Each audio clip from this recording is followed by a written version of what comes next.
Filter words. What are they and how can you use it to improve your prose? I'm Iris Marsh and I help indie authors with their manuscripts so that they can publish with confidence. So in this video we're going to talk about filter words, and by the end of the video you'll know how to look out for filter words and some steps to edit your writing for better prose based on the filter words. Yeah, we'll just get into it. I apologize in advance for a bit of stumbling somewhere in the middle as I try to explain myself. It'll sort itself out, I promise. And in the meantime, I do have a little bit of cold. I think it's a little bit red still. So you might hear that as well. But yeah, let's just start it. So, filter words, what are they? Filter words are words that create distance between the reader and the character.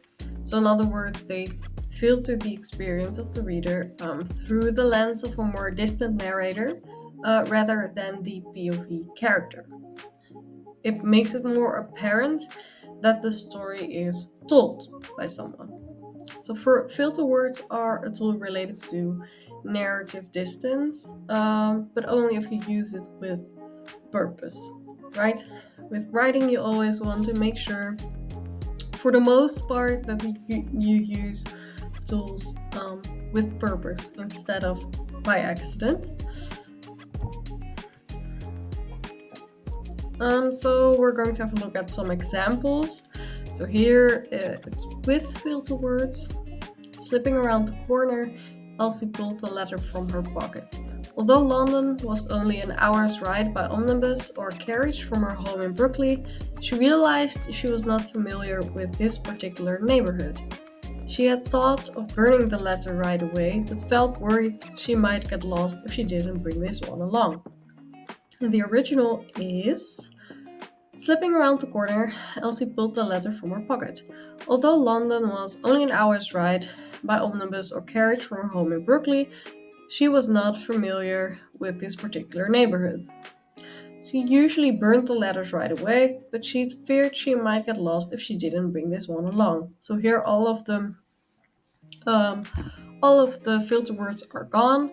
Instead of she realized she was not familiar, it's just she was not familiar with this particular neighborhood, and she had thought of burning the letter right away. She usually burned the letters right away, but felt worried she might get lost, but she feared she might get lost. So instead of using those filter words, in the original we stay directly in the character's perspective instead of filtering it through someone else's perspective, looking at it from the character's perspective, if that makes sense. Another example, I feel extremely angry. I make it halfway back to Old East before I have to pause to catch my breath on the steps of a library. At the edge of Polk Place, I see what seems like all of Carolina's students rippling across the quad in a steady wave. I assume heading to their first class of the semester. I remember Alice and I used to talk about EC like a grand adventure we would conquer together. In the original, anger cascades through me so entirely I can taste it. So instead of I feel extremely angry, we have a much more vivid anger cascades through me so entirely I can taste it. It's much more visual and visceral, is the word. I make it halfway back to Old East before I have to pause to catch my breath on the steps of the library. At the edge of Polk Place, it seems like all of Carolina's almost 30,000 students are rippling across the quad in a steady wave, heading to their first class of the semester. So again, instead of I see what seems like all of the students, we have we don't have any I see, we just see directly what she sees. So at the edge of Polk Place, it seems like all of Carolina's almost 30,000 students, and here we also have more specificity, almost 30,000 students instead of like all of Carolina's students, because all is very unspecific, right? Doesn't really tell us anything, but here with 30,000 we have a very clear number, and it gives us a much clearer visual on how large this quad actually is. Rippling across the quad like a steady wave, in a steady wave. And instead of, I assume, heading to their first class of the semester, we stay in her head. We know she's the one doing the assuming that they're all heading off to their first class of the semester.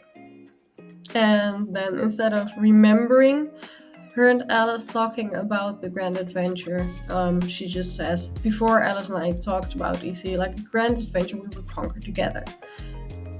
So again, we remain very firmly in the original, in the character's perspective, without filtering it through, this is what I see, this is what I remember, stuff like that.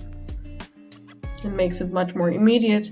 And the original, we have more specificity in terms of the anger, as the anger is described much more visually.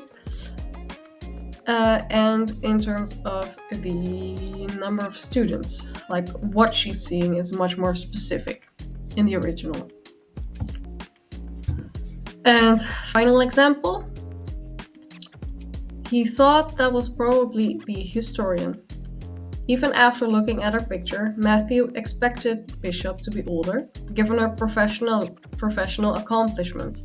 He saw Diana's bishop's back was straight and her shoulders square, in spite of what he thought was agitation. Perhaps she would not be as easy to intimidate as he had hoped. And here we will see, because that's why I picked this example, that in the original we still have some filter words. But here it's because of a certain purpose. So here, the original, so that's the formidable historian, he thought Riley, mentally going over her vita? I don't know. So why use thought here? Up until this specific chapter, we were in Diana's viewpoint, and this chapter is, I think, the first one that's in Matthew's viewpoint. So that's a switch. So I assume, also filter words, that the author uses thought here intentionally to make it clear to the reader that we're now in a different viewpoint. And in addition, she needed to add the Riley. Like she needed some kind of way to describe his thinking that it's more sarcastic. Then that is a bit more sarcastic, because so that's the formidable historian. Like if he really means it, I'm not explaining it well, but so that's the formidable historian can be read or kind of inferred in very different ways. So the author had to add, he thought Riley, to give that context to the reader, because like I said, first chapter that we're in his viewpoint, so the reader isn't very familiar yet with his voice, like how he thinks, how he talks, stuff like that. So that's why that's necessary here. Even after looking at her picture, Matthew expected Bishop to be older. Again, we keep the filter word expected because it makes sense, right? Sometimes you expect something. And it would be weird to change this. Like even after looking at her picture, what else would you make of it? He expected her to be older. Diana Bishop's back was straight, so here we did remove the filter word. He saw, because with those few sentences we're firmly in his viewpoint now, so we don't need to say that it's what he saw. We know that that's what he's seeing, right? We know that that's what he's focusing on. Her back was straight and her shoulders square, in spite of her apparent agitation. So we don't have what he thought was agitation, but apparent agitation. So we know that it is his inference, but it's not necessary to add like a he thought or something like that. And perhaps she would not be as easy to intimidate as he had hoped. And he hoped, also filter word is important here because it tells us something about him as well. You could easily make it, perhaps you would not be as easy to intimidate. But then you wouldn't know that he actually intended to intimidate her, right? Because why would she be easy to intimidate? Why would he expect her to be easy to intimidate? And now we know that he actually hoped that she would be easy to intimidate. That implies that that's what he had wanted to do. Okay, so, whew. So I hope this shows that sometimes filter words are fine, but you need to understand why they're there in your writing, so that you, like I said, use them with intention, with purpose. So here are some very common filter words that you see a lot, both in their present or past tense, depending on which tense you're writing in. So see or saw, heard, hear, think, touch, wonder. So those first couple are all senses. So that's very important because any sense is usually a filter word. Wonder, seem, decide, know, feel, look, notice, realize, watch, can, to be able to note, experience, remember, expect, watch, assume, ponder. Of course, there are a lot more filter words, and if you Google filter words list, you can usually get like a lot more. But the point of this isn't to overwhelm you with filter words, it's to understand how you can remove them from your manuscript in the most effective way possible. So how to remove them? There's no one way to fix a filter word, because sometimes you can simply remove the filter word and alter the sentence slightly. So in the example we looked at, she realized she was not familiar with this particular neighborhood. Could just be she was not familiar with this particular neighborhood. But sometimes we need to change the sentence more substantially. So this is usually the case when the word tells us about the character's feelings. So I feel extremely angry, or anger cascades through me so entirely I can taste it. Right? It's very different. A different way to recast the sentence. And either way you go is fine, as long as when you remove the filter word and recast the sentence, it still conveys your intended meaning. So, how to remove filter words? So this is an approach you could use when you choose to remove filter words. I'm not saying it's the only way, but it's a way you can follow. So one, you can search your manuscript for a filter word, or all filter words, and then highlight them as you go. And then for each filter word, so either you, for instance, go through each instance of see or saw and you highlight them, and then you fix those.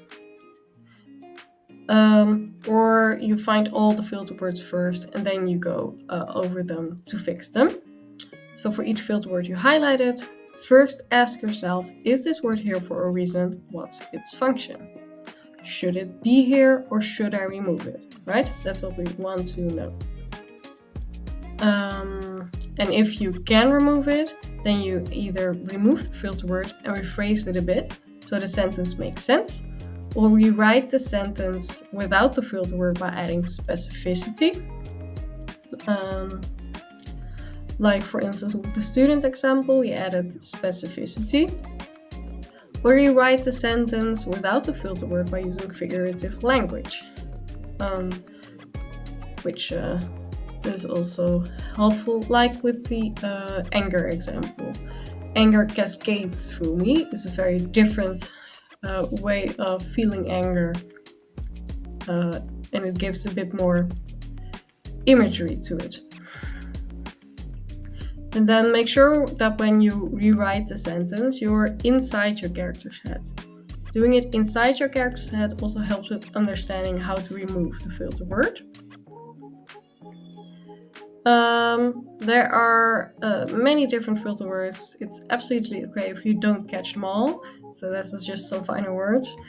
And if you can just identify the ones you use the most and remove them when it makes sense, you're already well on your way. Like, you're not going to probably catch all of them, and that's fine.